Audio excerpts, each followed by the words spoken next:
समझने की कोशिश करिएगा। प्रेम करने वाला जिससे प्रेम करता है उसके आगे अपने को बलवान सिद्ध करने की कोशिश करता है। इसलिए अगर ऐसे प्रेमियों की एक हमें छोटी सी टुकड़ी मिल जाए, सेना मिल जाए, तो हम सारे विश्व पर विजय प्राप्त कर। ये उसके फेडरेस के विचार है।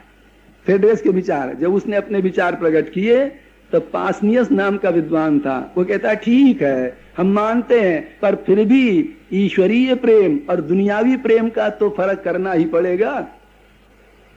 क्योंकि दुनियावी प्रेम का स्वरूप क्या है? चमड़ी का रंग बदलते बदलते इसके पंख जम जाते, और ज्यों चमड़ी का रंग उड़ गया त्यों जूताबाजी चालू हो जाती कि नहीं? तो दुनियावी प्रेम कहाँ जाता है? वही एक दिन हम समझते, भाई लोग आप लोग अधिकांश इस घाट से शायद गुजरे होगे तो याद कर लो, ब्याह शादी होता पहले कुछ दिन कैसे अंधे बनते दोनों, कुछ पूछो ही मत, तेरे बिना हम नहीं, तेरे बिना हम नहीं, समझे? अब आगे चल के जरा चमड़ी का रंग उड़ने दो, कुछ वर्षों के बाद वही देख लो, फिर आपस में क्या होता है, एक दूसरे को देखना तक पसंद नहीं करते, और ज्यादा कटुता बढ़ने पर एक दूसरे को मरुआ डालने तक की चेष्टा करते। क्यों? वो जो पहले प्रेम था वो 9-2-11 हुआ।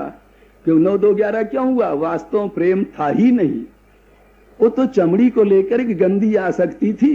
प्रेम को तो विद्वानों ने क्या, प्रेम हरि का रूप है, वे हरि प्रेम स्वरूप, प्रेम साक्षात परमात्मा का रूप है। कभी कभी चर्चा चलाई होगी, जो जीवन में रस की भूख है, प्यार की भूख है, कोई आदमी बिना प्यार किए रह नहीं सकता दुनिया।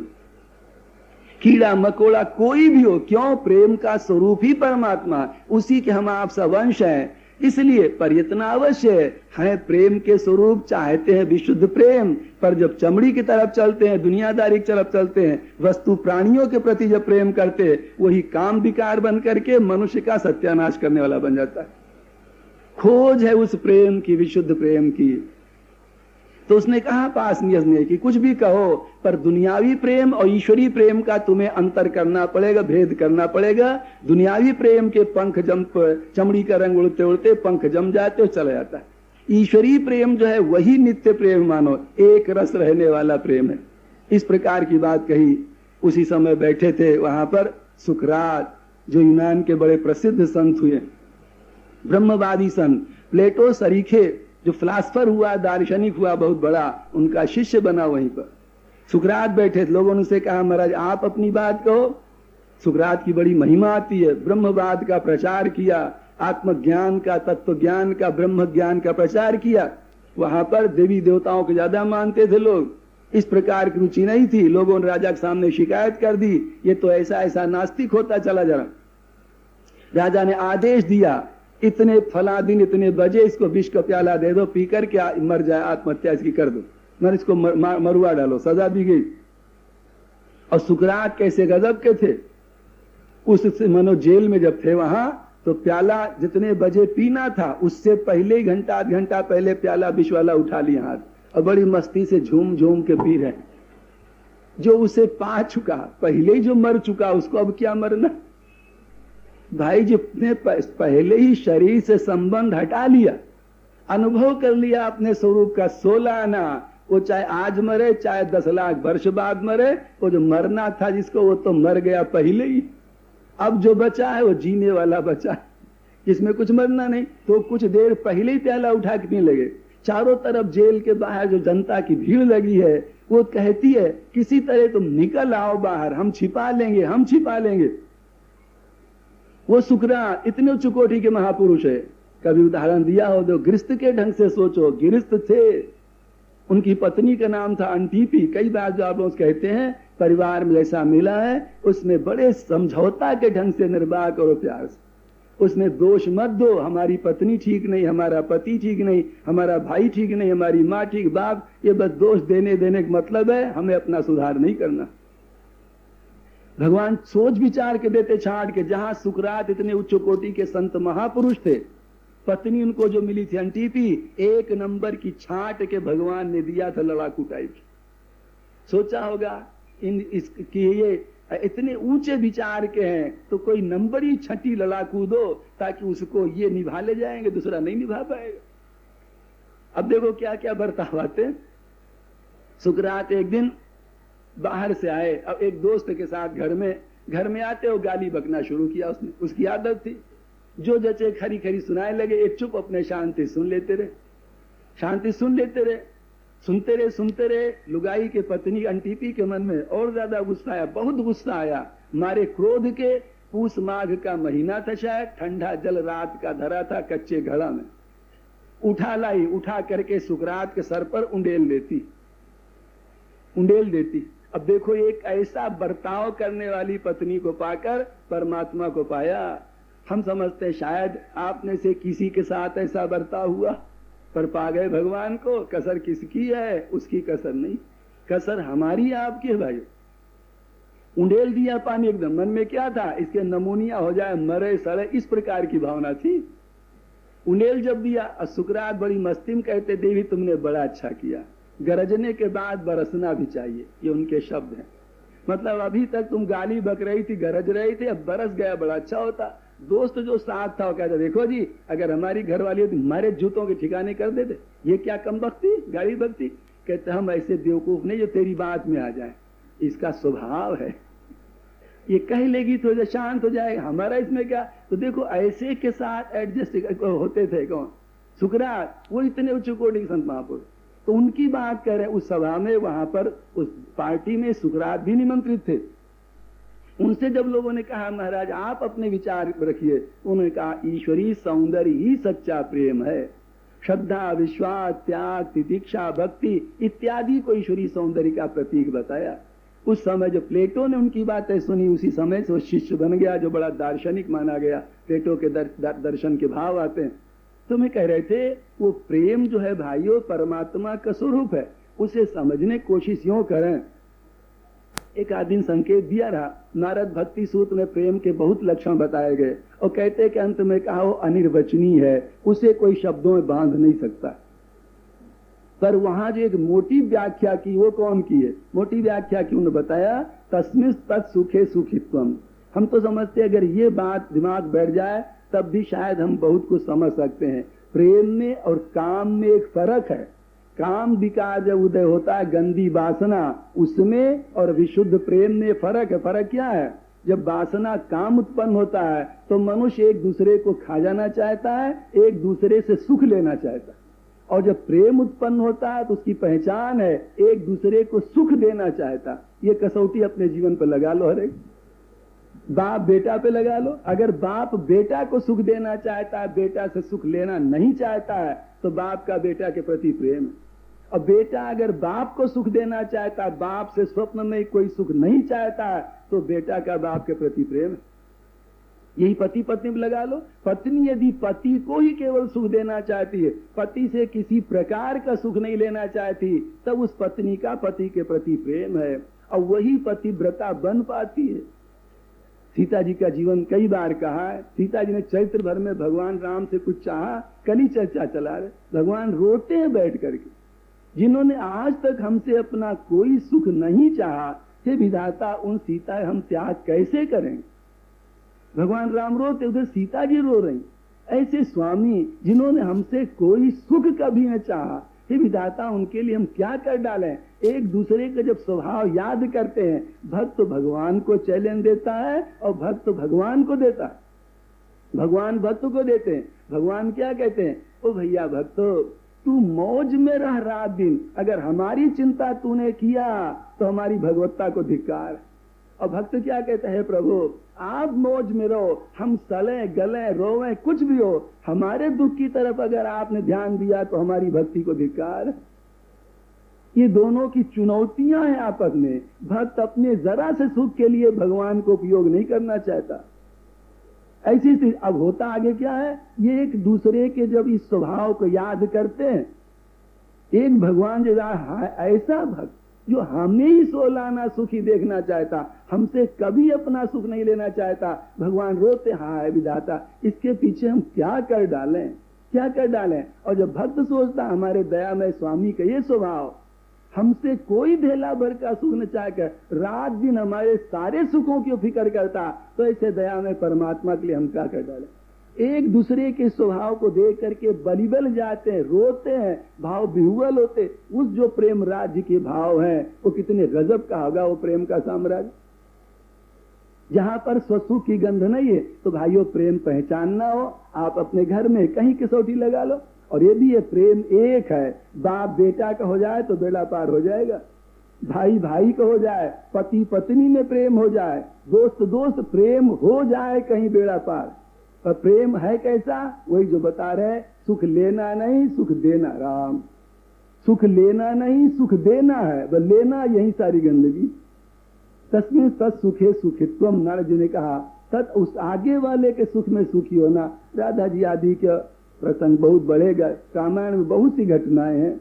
भगवान राम मिथिला में जब चलते हैं, सखियां देखती भगवान राम को सड़कों पर चलता, उनका भाव क्या है? पुष्पों की वर्षा ऊपर से करती हैं कि प्यारे क्या कहें, ये कठोर सड़क आपके चलने लायक नहीं है, इन फूलों पर चलो।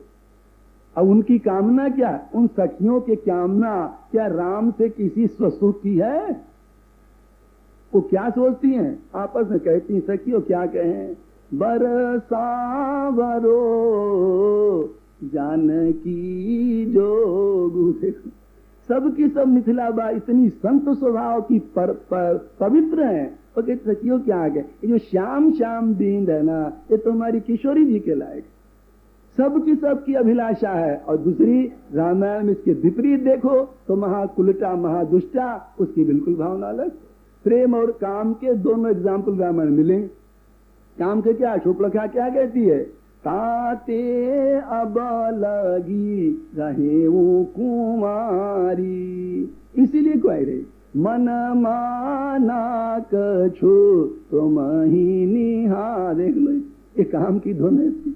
और क्या कहती है, क्या बताए, यह संजोग विधि रचा बीचा। वो कहते विधाता ने संयोग बड़ा अच्छा रचा, और विधाता ने संयोग तो जनकपुर में रचा था, तो बिल्कुल अलग अलग चाल है। तो प्रेम में भाइयों ये एक बात ही समझे, आगे वाले को सुख देना ये प्रेम है। वैसे तो अनिर्वचनीय माना, रामायण में भी प्रेम अनिर्वचनीय। प्रेम के बड़े विचित्र विचित्र उदाहरण हैं। जिस समय श्री भरतलाल जी और भगवान राम चित्रकूट में मिल रहे, वहां का दृश्य देखो। प्रेम का मिलने का सबसे जो अंतिम स्वरूप यूं कह लो चित्रकूट में दिखाई देता है।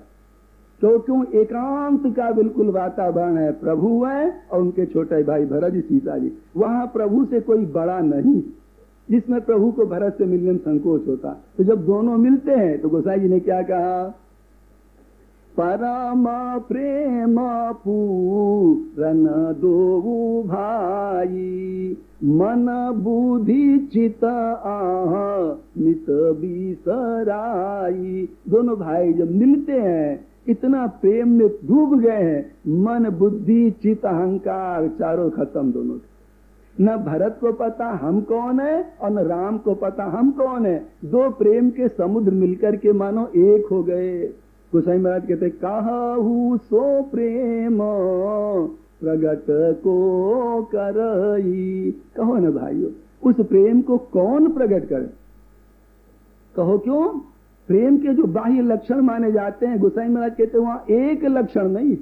जहां प्रेम सब लक्षणों वाला है, वहां बिना लक्षण वाला भी, तभी तो प्रेम अनिर्वचनीय है। यही भरत और राम जब जो वहां उत्तरकांड मिलेंगे अयोध्या में, वहां का दृश्य दूसरा। और यहाँ को कछु कहाई न को कछु पूछा, न कोई कुछ पूछ रहा न कह रहा, मिलकर के दो प्रेम के समुद्र एक हो गए। ये स्थिति। वहां पर पूछत कृपा निधि कुशल भरत ही बचन बेगी न आवई। भगवान राम पूछते हैं, भैया भरत बताओ कुशल पूर्वक तो रहे ना, लक्षण क्या है? राजीव लोचन सवत जल तनु ललित पुल कावली बनी। आंखों से आंसुओं की धारा बह रही दोनों भाइयों के, शरीर में रोमांच है। वहां प्रेम के लक्षण दिखाई दे रहे, पूछ भी रहे बता भी रहे।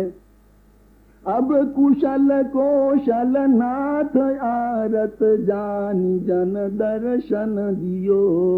प्रभु पूछ रहे, भरत जी बोल रहे, और यहाँ को कछु का है न को कछु पूछा।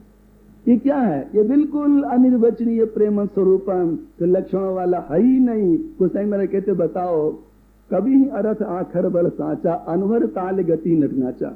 कवि के लिए अक्षर और अर्थ का बल है। यहाँ जब कोई अक्षर अर्थ कुछ दिखाई नहीं देता तो हम क्या लिखें? रोते होते तो हम लिख देते, बोलते होते तो हम लिख, कुछ नहीं है। तो आगे कितनी गजब की बात गोसाई जी ने कहा। उन्हें क्या कहा? कहते हैं अगम स्नेह भरत रघुबर को, जहाँ न जाई मति विधि हरिहर को। ब्रह्मा विष्णु महेश की भी बुद्धि वहां नहीं पहुंच सकती। तो सोमाय कुमाती कहो के ही भांति, कि तो हमारी कुमति है, उनकी सुंदर मति जब नहीं पहुंच सकती है उस प्रेम को समझ सकती, तो हमारी तो कुमति है। कहने का तात्पर्य क्या गोसाई जी का? बाल कांड में क्या कहा?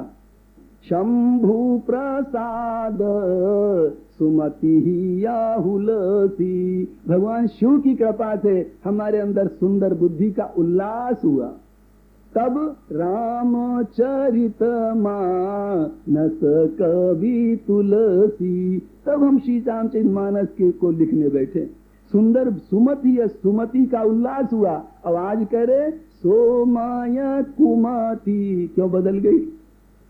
वहां के सुमति कुमति का तात्पर्य क्या? ये सुमति मिली कहां से थी? शंभु प्रसाद, शंभु शिव की कृपा सुमति मिली थी। और जहां न जाए मति विधि हरिहर को, जब शिव की बुद्धि वहां नहीं जा रही, तो जिस बैंक से मिलता था जब वही फेल हो गया, तो हम तो पहले ही मारेंगे। इसलिए गोसाई मारे क्या कहे? सोमाया कुमाती कहो के ही भांति। अरे बाज सुराग की गांडर ताती, तालाब में होने वाली घास लगा दो सरंगी पर, उससे कोई राग निकल सकता है? निकल राग निकल। तो यहाँ क्या है? बिना लक्षणों वाला प्रेम, वहां लक्षण आधा। तो भाइयों प्रेम के स्वरूप के बारे में कहा नहीं जा सकता। तो भगवान राम जहाँ कहते हैं, ये भी हम क्या कहें? तत्व प्रेम कर मम अरु तोरा। हमारा तुम्हारा जो प्रेम है, इसे दुनियादारी करने वाला मनुष्य कोई समझ नहीं सकता। क्या भाइयों यूं समझ लो थोड़ा, जिसकी काम वासना नष्ट हो चुकी है, वही इस प्रेम के स्वरूप को सही सही समझ सकता है। यहाँ पर किसी प्रकार की दुनियादारी का कोई लेश मात्र नहीं। तो एक दूसरे को सुख पहुंचाना ही उद्देश्य है। और इस भाव को देख करके एक दूसरे पर मगन हो रहे हैं, लट्टू हो रहे हैं, सब कुछ उनका होता है इस प्रकार। तो भगवान राम ने यहाँ पर कहा कि देवी सीते, हनुमान माँ प्रभु ने ये आपके प्रति कहा है। आगे थोड़ा आप लोग पढ़ लें। सो मन सदा रहत तो ही पाही, सो मन सदा रहत जानू प्रीति रस ये तने ही माही, जानू। कहते वो मन हमारा, एक हमारा मन केवल जानता है उसके स्वरूप को। सीता जी कह सकती प्रभु आपका मन जानता है, तो आप अपने मन को सुना करके अपना दुख हल्का कर लो। भगवान राम कहते थे ये भी तो हमें स्थिति नहीं, क्योंकि वही हमारा मन रात दिन तुम्हारे पास रहता। मानो तुम्हारा मन हमारा, हमारा मन तुम्हारा। प्रेम राज्य 1+1 = 2 नहीं होता। प्रेम राज में एक और एक मिलकर के एक होता है, और दुनियावी राज में एक और एक मिलकर के 2 होते। जैसे लोग कहते भाई हमारा उसका मन मिलता नहीं, मतलब का मन 2 है, और जब मिलता है कहते हमारा उसका मन शरीर देखने में है पर मन भीतर से एक है। तो भगवान राम को वो भी वही हमारा मन देवी सदैव तुम्हारे पास रहता है। ये सीते तुम इतने में हमारा तुम्हारे प्रति कितना विशुद्ध प्यार है, तुम इसी से हमारी बात को समझो। जो सीता जी अपने स्वामी का ये पवित्र संदेशा सुनती, बड़ी गदगद होती। वो दया में परमात्मा, वो हमारा स्वामी प्रियतम हमें इतना चाहता, बड़ी भाव विभोर होती। हनुमान जी महाराज बड़े राजी होते, चलो अब काम बनता हमें दिखता है, क्योंकि माँ बहुत राजी हुई। गोसाई महाराज कहते हैं प्रभु संदेश सुनत बई देही, प्रभु संदेश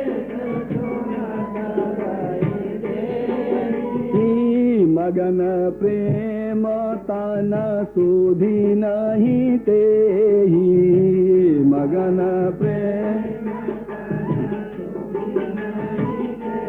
बहुत ही प्यार में डूब जाती है, शरीर को होश नहीं रहता है। हनुमान सोचते हैं माँ की स्थिति अब बहुत बढ़िया है, पर कहीं थोड़ी देर में फिर माँ न चिंता करने लगे, इसलिए कहा का हृदय धीर धरु माता, का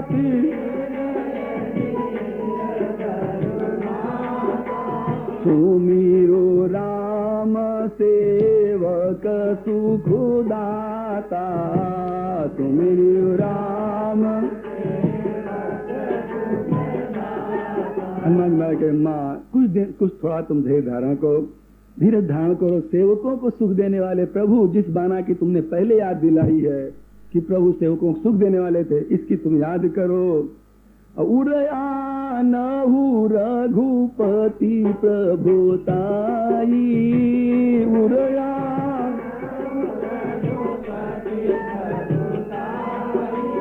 सुनी मम बचन तजहु कदराई, सुनी मम।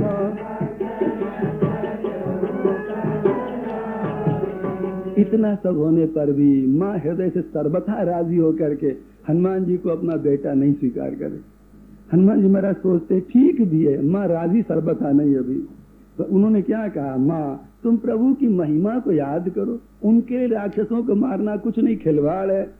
तो हनुमान जी महाराज कहते हैं निशिचर निकर पतंग सम रामा, निशिचर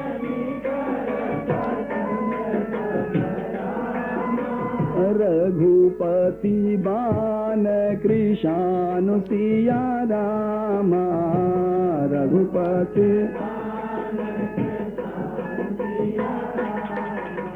जननी हृदय धीर धरु, जननी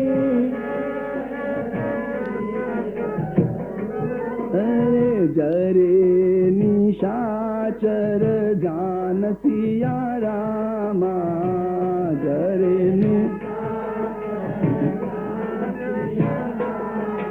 हनुमान माँ कहे जननी, हम जानते शायद तुम सोचती होगी, हनुमान सोचते हैं कि हनुमान हम कैसे राजी हों, जब इन राक्षसों से घिरी लंका में हम प्रभु से अलग बैठी हैं तो हम राजी कैसे हों।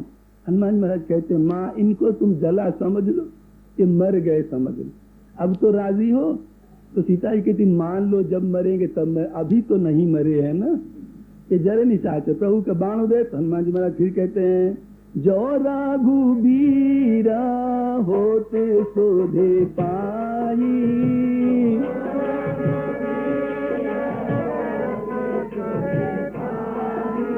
करते नहीं विलंब रघुराई, करते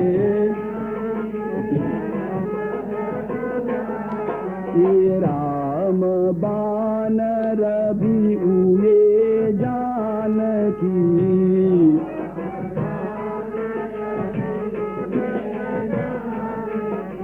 तम बरूथ कहाँ जातु धानो की।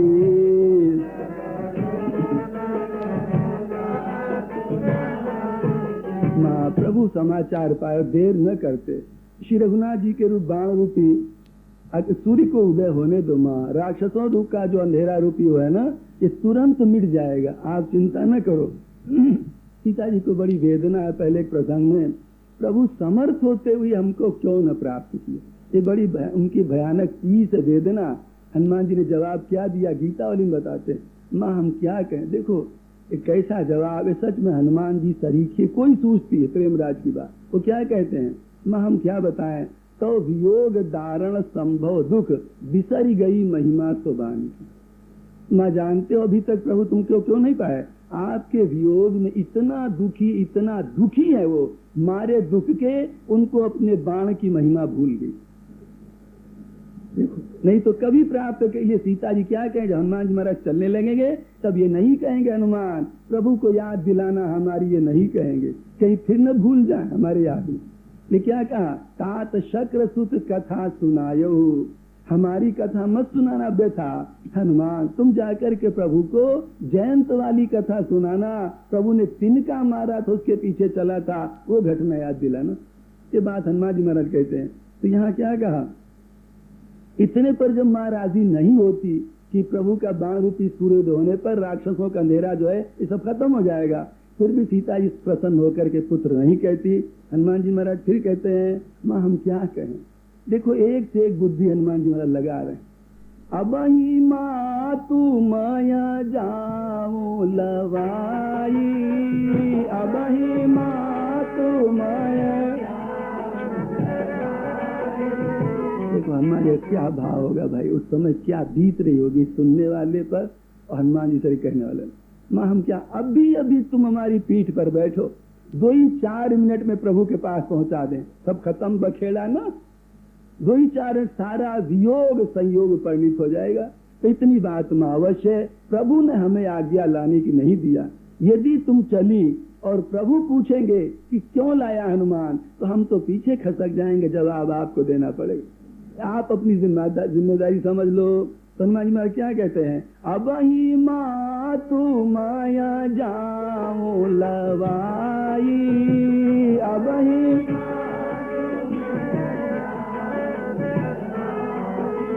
प्रभु आय सुनहि राम दोहाई, प्रभु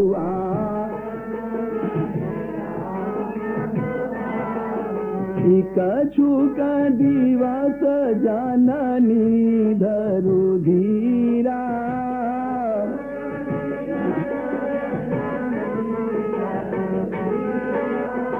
भाई सुपूत हो तो ऐसा हो, क्या कहा जाए। हनुमान जी महाराज तरीका सब तरह से भरपूर। तो कहते माँ तुम कुछ दिन धीरज धारण करो, कपिन सहित आई है रघुबीरा, कपिन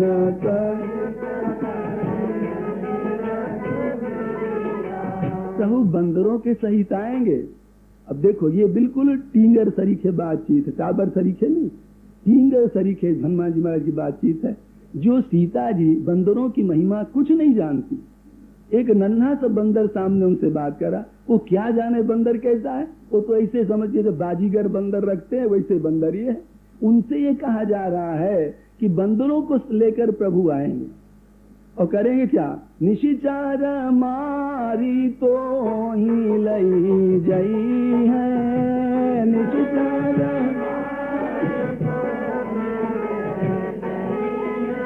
तिहु पुर नारदादी जशु गई है, तिहु पुर माँ प्रभु बंदरों के सहित आएंगे, राक्षसों को मार के तुमको ले जाएंगे, तीनों लोगों में प्रभु की जय जयकार होगी और तुम्हें ले जाएंगे। सीता जी ने कहा क्या कहे देख लो, यहाँ तो पहाड़ के समान शरीर वाले राक्षस हैं, कुंभकर्ण आदि, और ये कह रहा है, ये टाबर टिंगर कह रहा है कि बंदरों को लेके आएंगे। हाय हाय, ये तो और बदनामी प्रभु अपनी कराएंगे। जब वो राक्षस पहले क्या सोचते, जब सुना बंदर आए हैं, रावण मंत्रियों के सामने चर्चा चलाता, तो वहाँ क्या चर्चा चलती है, कहते कहाऊ कवन भय करिए बिचारा, नर कपि भालु आहारा हमारा। राक्षस लोग रावण से अन्नदाता, इसमें कोई लड़ाई की बातें नहीं। जो बंदर आए तो इंडिया से राशन आया हमारा, ये तो हमारे खाद्य पदार्थ, इनमें क्या सोचे। तो जहाँ पर बंदरों को खाद्य मानते हैं और हनुमान जी महाराज कह रहे बंदरों के सहित आएंगे और तुमको ले जाएंगे, सीता जी के मन में लगा देखो कितना भोरा भारा, भोरा कह रहे हो जैसे अपनी भाषा में आप लोग, जो जैसे कह लो। और टाबर और टिंगर के बाद और कोई नीचे डिग्री तो हमें पता नहीं, आप लोग जानते होंगे भाई, टिंगर के बाद शायद कोई नीचे डिग्री नहीं होगी। तो हनुमान जी बिल्कुल भोले भाले बच्चे तरीके लोग, इतने असमर्थ। मानो माँ हम क्या कहीं समझ लो, जानते हो भाई असमर्थता में वात्सल्य स्नेह बढ़ता है। जैसे बच्चा छोटा होता 2-3 वर्ष का, जब बीमार होता है कभी कभी, और माँ की तरफ आ करके देख देता है दुखी होकर। कभी अगर आप लोग अनुभव किए हो दृश्य तो याद करो, मानो असमर्थ है कि माँ हम क्या, माँ का हृदय उस समय फटने लगता है, उसकी उस दशा को देख करके उस समय वात्सल्य उमड़ता है। माँ का हाय, इस बच्चे के लिए हम क्या कर डालें, हमारा प्राण चला जाए भले पर बच्चा अच्छा हो जाए, इतना वात्सल्य उमड़ता है। किशोर जी के सीता जी के सामने यही हो रहा। तो हनुमान जी महाराज ने कहा कि माँ प्रभु बंदरों के सहित आएंगे। सीता जी कहती हाय क्या कहें, हमको सुख देने के लिए, सुखी करने के लिए क्या क्या कह रहा, बंदरों के सहित प्रभु आएंगे। माँ के हृदय में वात्सल्य स्नेह का समुद्र उमड़ पड़ा। हनुमान जी महाराज जो कुछ माँ के मुंह से कहलाना चाहते रहे, लो काम हनुमान जी महाराज का बन रहा। सीता जी के मुंह से निकल पड़ा, है सूता का पीसाब तुम ही समाना, है सूता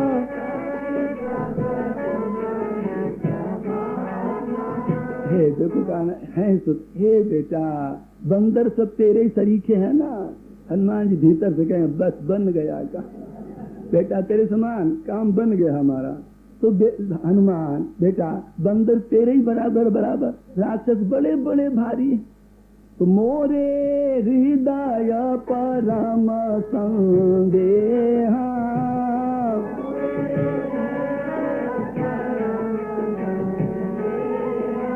सुनी कपि प्रगट कीन निज देहा, सुनी कपि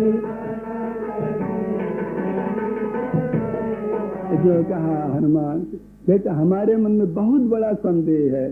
सुनते ही हनुमान जी महाराज अपना बड़ा विशाल स्वरूप माँ के आगे प्रकट करते हैं। सुनी कपि प्रगट की, क्या सो रहे क्या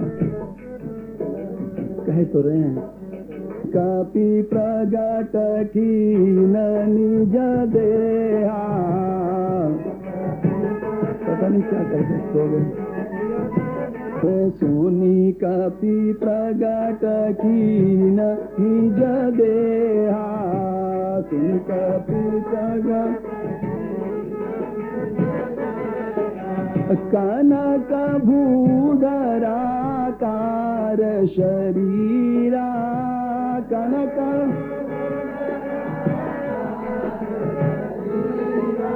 कनक भूधरा कार शरीरा, कनक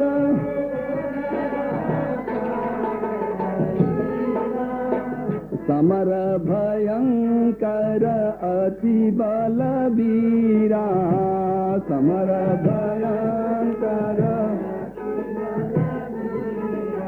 समर भयंकर अति बलबीरा, समर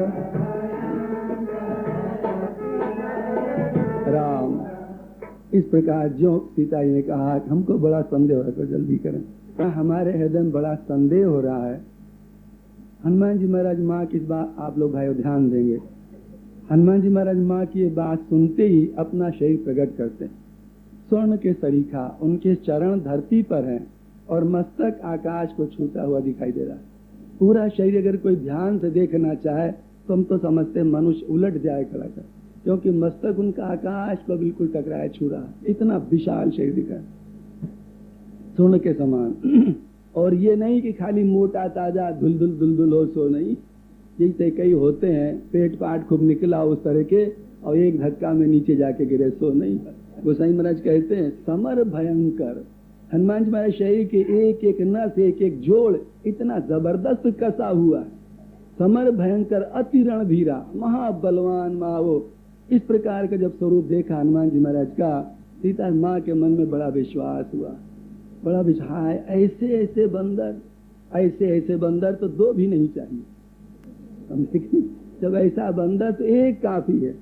एक कैसे काफी, आर्थिक दृष्टि भाइयों चाहे सोच लो, ये तो राक्षसों की सेना में खाली लेट के रोलिंग कर दे, समझे कि नहीं, पढ़ करके अब ऐसे होते चले जाए तो राक्षस सब खटमल के समान वहीं पर खत्म है।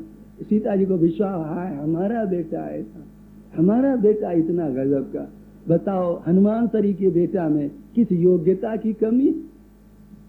सोचो, अरे भाइयों बेटा किसी बने तो बढ़िया बन के दिखाओ, कुछ प्राप्त करो दुनिया, नहीं तो क्या खा पी कर पशुधरी के मर गए, बेटा बने क्या परिणाम निकाला। योग्यता दिखाओ, माँ बाप की सेवा करके और कुछ करके। हनुमान जी महाराज के देखो सीता जितनी राजी होती है क्या कहें, बहुत ही। एक बात याद आई ना, एक छोटा बच्चा था, वो माँ की बड़ी सेवा करता था।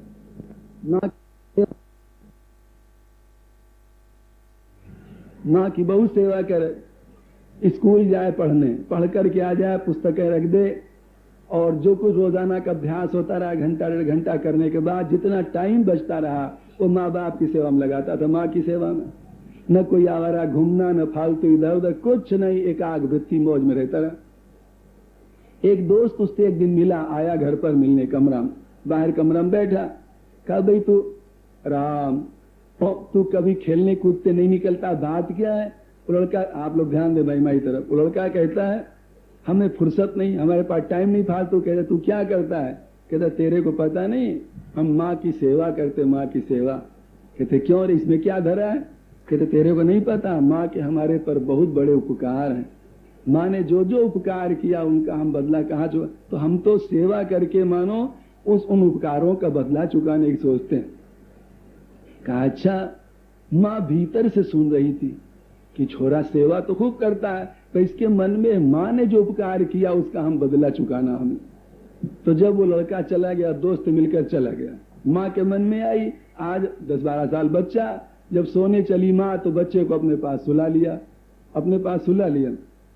क्या किया, जब रात को लड़के को नींद आने लगे तो माँ धक्का मारे, फिर नींद आने लगे तो फिर धक्का मारे, फिर नींद आने लगे तो फिर धक्का मारे, कभी इधर कभी उधर, कभी इस प्रकार से 3-4 बजे तक बच्चे को सोने नहीं दिया। और बेचारा सोचे कोई बात नहीं, माँ क्या है, धक्का लग गया, इस तरह से होता रहा। 4 बजे करीब जब माँ उठ करके घर के काम में लगने गई तो लड़के ने सोचा लो अब सो ले, और ज्यों सोने लगा खर्राटा भरने लगा। माँ ले आई लोटा में पानी और ला करके छोरा के ऊपर उंडेल दिया। ज्यों पानी उंडेला, अब छोरा कंट्रोल से बाहर हो गया। कहते क्या कहें, रात भर सोने नहीं दिया, अब पानी उंडेल, तू माँ है कि डाइन है हमारी, खा जाएगी हमको क्या? इस तरह से कड़ा कड़ा माँ को कह दिया। क्रोध में आके और माँ हंसे, कहते वाह बेटे वाह, तू अपने मित्र से क्या कह रहा था उस दिन? माँ के उपकार का हम बदला चुका रहे, जो माँ ने सेवा किया है, और एक दिन में तू घबरा गया। एक दिन में, तेरे को पता है महीनों हम अपने पास सुलाए हैं, तू कभी पेट पर, कभी सिर पर, कभी मुंह पर, रात रात को लात मारता था, हमारी नींद नहीं आने देता रहा। महीनों हमने तेरी लाते और धक्का सहे हैं, और तू खाली आज एक दिन में इतना बिलबिला उठा। और फिर तेरे को मालूम होना चाहिए, मिक्सर पूस आदि का महीना, शीतकाल के दिन, जाड़े के दिनों में रात को तू जब पेशाब कर देता था बिस्तर पर, हम सोचती थे तेरे कहीं नमूनिया आदि कुछ न हो जाए, तो पेशाब में तेरे हम सो जाती थी और सूखे पर तेरे को हम सुलाती थी। ये माताओं पर बीतता होगा। तो हम तो तेरी पेशाब में सोए हैं महीनों, और तू एक दिन आज शुद्ध लोटा का पानी नहीं बर्दाश्त कर सका। अब फिर अपने दोस्त से कहता माँ के उपकार का बदला चुका रहे हैं। लड़का रो दिया, माँ के पैर पड़ गया, सच में शरीफ था, झुंझला हटाया कि माँ सच में हम तेरे उपकार का बदला नहीं चुका सकते। मराठी भाषा में पद आता, आई तो फार तुझे उपकार, फार माने बहुत मराठी भाषा में, आई माने माँ, माँ तेरे बहुत बड़े उपकार, उस पद में तमाम तरह की बातें कही हैं। तो आई फार तुझे उपकार, तुम्हारे बहुत बड़े भारी वो हैं। तो यहाँ पर क्या होता है, हमें कह रहे थे भाइयों देखो माँ बेटा बने, हनुमान जी महाराज कितने गजब का भाव, सब तरफ से पुत्र वाली जितनी योग्यता होनी चाहिए, किसी तरफ से झांको हनुमान जी महाराज भरपूर मिलेगी। इतना विशाल शरीर दिखाया, सीता जी के मन में भरोसा होता है। परंतु हनुमान जी महाराज तत्काल फिर एक बात सोच लेते हैं। क्या सोच लिया? बड़ों के सामने छोटा बनने में फायदा। जो बड़ों के सामने में अपनी बड़प्पन बघाड़ते हैं, अपनी बड़ाई की डींग बघाड़ते हैं, वो लोग सच में असफल जीवन होते, सफल जीवन नहीं होते। क्यों? फिर बड़ों से जो कुछ प्राप्त करना वो उसे मिल नहीं पाता। जब वो खुद ही बड़ा बन रहा है तो आगे वाला उसे कुछ क्यों देगा या क्यों बताएगा। इसलिए बड़ा बनने वाला हमेशा छोटा होता है और छोटा बनने वाला हमेशा बड़ा होता है। भगवान राम और परशुराम के प्रसंग में बात पग पग पर आती कि नहीं। परशुराम जी ज्यों आए शुरू से आखिर तक भगवान राम के सामने बड़े बनते कि नहीं। हे राम मैं ऐसा हूं, मैं ऐसा हूं, मैं ऐसा हूं। और भगवान राम शुरू से आखिर तक छोटे बनते रहे। परशुराम जी ने यहां तक कहा, करु परितोष मोर संग्राम, हे राम संग्राम करके युद्ध में हमको संतुष्ट कर, ना ही तो छाड़ काहू ग्रामा, या तो राम कहलाना छोड़ दे। राम संसार में एक रहेगा, परशुराम दूसरा राम नहीं रह सकता, एक रहेगा, ये छोड़ दे तू राम कहलाना। इस प्रकार से पर क्यों, तात्पर्य क्या है यहाँ चाहिए समझ लो भाई। जब ईर्ष्या उत्पन्न होती है तब मनुष्य की बड़ी विचित्र दशा होती है। जो गुण मनुष्य अपने में देख करके खुश होता है, वही गुण अगर दूसरे में दिखाई देते तो जलन पैदा होती। ईर्ष्या करने वाले व्यक्ति में जो गुण अपने में देखना चाहता और राजी होता देखकर, वो गुण अगर दूसरे में दिखाई देते हैं तो ईर्ष्यालु आदमी उस समय उसके मन में जलन होती है। इसका कैसे पतन करें, कैसे नुकसान करें, कैसे क्या कर डालें। ईर्ष्या इतनी खतरनाक चीज होती। गंगा किनारे दो अवधूत तपस्या कर रहे, एक था दूसरा हो गया। अब वो एक दूसरे के ऊपर भाठा मारे, क्यों, ये हमारी प्रतिष्ठा घटा देगा। अभी तक हम अकेले थे, दूसरा तैयार हो गया ना। देखो जो गुण अपने में तो देखना चाहता तपस्या का, पर दूसरा कोई कर रहा तो हमारी प्रतिष्ठा छिन जाएगी। इस ईर्ष्या में आकर के उसी गुण की अवहेलना करता। अरे बहुत विचित्र बात लगती ईर्ष्या। अपन राम राम करे तो ठीक, पर कोई दूसरा राम राम करे, अगर ईर्ष्या होगी मन में तो राम राम ही अखरेगा, वो राम राम की निंदा करेगा। अपन गीता भागवत रामायण कहे तो बढ़िया, पर दूसरा कोई कहेगा, ईर्ष्या जहां होगी तो उसी की वो निंदा आलोचना करेगा। ईर्ष्या इतनी खराब होती है। तो परशुराम जी देखो क्या कहते हैं कि राम एक रहेगा। तात्पर्य जो गुण हमारे में अपने में है वो तो ठीक है, पर दूसरे में गुण नहीं होना चाहिए, इसका नाम न हो मानो। इसलिए हमसे युद्ध कर। और भगवान राम क्या कहते हैं, कहते बाबा प्रभु सेवक ही समर कस तचो विप्र बरगोश। स्वामी और सेवक का झगड़ा कैसा, कभी युद्ध होता है। आप गुस्सा छोड़ दो ना, जैसा कहो मार डालो काट डालो, हर तरह से हम। अब यहाँ परशुराम जी तो बड़े बन रहे। भगवान राम ने क्या कहा, प्रभु आप नाम छोड़ने की कहते हो तो नाम से कोई हम बड़े हो सो भी बात नहीं, नाम भी आपसे हमारा छोटा है। भगवान राम ने क्या कहा, भगवान राम ने कहा राम मात्र लघु नाम हमारा। बाबा हमारा तो राम 2 अक्षर का नाम है, और आपका परशु सहित बल नाम तुम्हारा। हमारा 2 अक्षर का नाम, और बाबा आपका परसा के सहित 5 अक्षर का नाम है। और फिर देव एक गुण धनुष हमारे। गुण का संस्कृत में रस्सी भी होता है, जेवड़ी भी होता है। हमारे एक गुण केवल क्षत्रिय के, वो भी धनुष पर प्रत्यंचा डोरी चढ़ी हुई है। विप्रायेक गुण धनुष हमारे, और 9 गुण परम पुनीत तुम्हारे। आपने ब्राह्मण में 9 गुण परम पवित्र। तो महाराज इस दृष्टि से भी हमारे एक गुण, आप में 9 गुण, तो सब प्रकार हम तुम सनहारे। क्षमाहु विप्रयाप राध हमारे। महाराज हम तो सब तरह से आपसे हारे। हम कुछ वो होते तो कहते। इस प्रकार देखो भगवान राम छोटे बन रहे हैं, परशुराम जी पग पर बड़े बन रहे। परिणाम क्या निकला, छोटा बनने वाला बड़ा हो गया भाइयों, बड़ा बनने वाला छोटा हो गया। वही परशुराम जी जब भगवान राम की वास्तविकता समझते हैं, हाथ जोड़ते हैं, कहते प्रभु क्या कहें, क्षमाहु क्षमा मंदिर दो भ्राता। जय रघुवंश बनज बन गहान धनुज कुल दहान कृषाणु। जय सुरधेनु विपरीतकारी, जय मदमोह को ब्रह्मारी। विनयशील करुणा गुण सागर, जयति वचन रचना अति नागर। तो आप विनय के, नम्रता के, शील के भंडार हो, समुद्र हो। आपकी जय हो, जय हो। और एक बात है, विनय करुणा जयति वचन रचनात्मक, वचन की रचना में दया में प्रभु तुम कितने कुशल हो, तुम कितने कुशल हो। भाव तो और कुछ है, जो बातें भगवान राम ने कही वही लक्ष्मण जी ने कही, जो लक्ष्मण जी ने कही वही बातें भगवान राम ने कही हैं, पर थोड़ा टोन भगवान राम बदल देते थे। परशुराम जी की जब अकल ठिकाने कहते, हाय क्या कहें, कहाँ बुद्धि मारी गई थी। अरे जो लक्ष्मण जी कहते रहे वही बात तो भगवान राम के थोड़ा सा ढंग बदल देते रहे। जैसे एक दो उदाहरण लो, लक्ष्मण जी ने क्या कहा, भगवान राम ने कहा, वो क्या कहा, लक्ष्मण जी ने कहा ना, लक्ष्मण जी परशुराम जी से कहा, माया तुम्हार अनुचर मुनि राया, परिहरि कोप करहु बदाया। हम आपके अनुचर हैं मुनि, ये कोप छोड़ दो कोप। और भगवान राम क्या कहते हैं, राम कहे रीस तजिय मुनीश। बताओ कितना अंतर है। भगवान राम कहते महाराज रिस छोड़ दो, लक्ष्मण के रिस नहीं कोप छोड़ दो। अब बात है कि जरा सा शब्द का हेर फेर है, इसी पर बात दूसरे ढंग की हो जाती।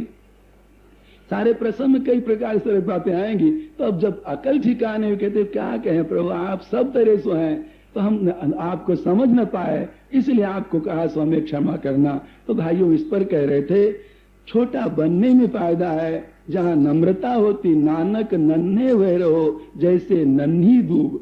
देखो इतना बड़ा अकाल पड़ता, देश में क्या क्या स्थिति है, फिर भी आप खोजो टटोलो तो जो बहुत छोटी छोटी घास होगी वो उतना नहीं जलेगी जितना कि बड़ी बड़ी घासें जल जाएंगी।